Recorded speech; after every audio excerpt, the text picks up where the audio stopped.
friends, and welcome to Tea Time with Lily. Today we're going to be talking about Margie and Satrapi's Persepolis 2. So a couple weeks back I read the first Persepolis book and I thought that a lot of the themes and the character development was really interesting.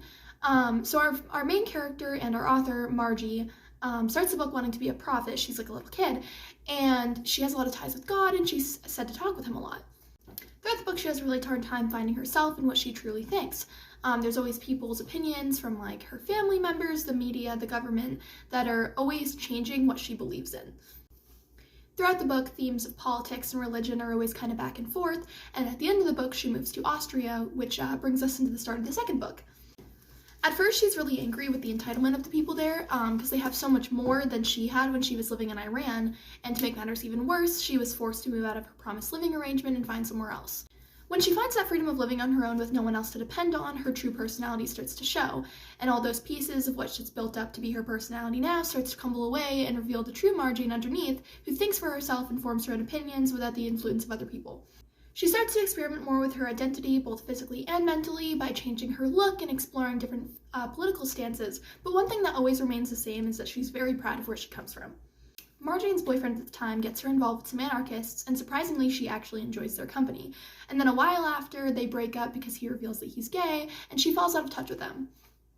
After she loses touch with the anarchists, she starts to make a shift into who she becomes for the rest of the book, and she's focusing more on the rights of people, specifically women. She finds her style, and it all really comes to fruition when she goes back to Iran and sees how strict they are in comparison to Austria.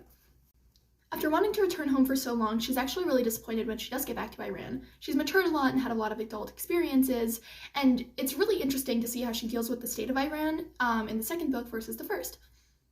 When she was younger, she had so much anger for the world around her, and now she's able to think much more logically. She's a very smart girl, and that shows throughout the whole book, and she's able to better understand and fight effectively against the world now. Her honesty and intelligence are admired by many people that she comes across, and it gets her very far in life. About halfway through the book, Margie finds herself in a really upsetting mental state and she tries to end her own life. And by some divine intervention, she actually survives it. So she takes this as a sign that she's not meant to die and she actually needs to do something with her life. Many doors in education open for her and she's not afraid to speak her mind. And surprisingly, she doesn't actually get in trouble for this that often. As the book goes on, she's forced to make a lot of really quick and tough decisions, and these are things that she can really only decide for herself. And in the end, she's happier because of it. She follows what she thinks is best for her, and it actually winds up working out really well.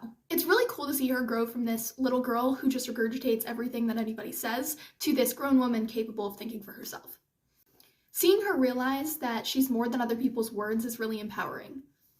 In conclusion, I think that Margie and Satrapi's moral of the story is that you'll get farther and you'll be happier when you think for yourself. When you know your own mind, only then will you be content.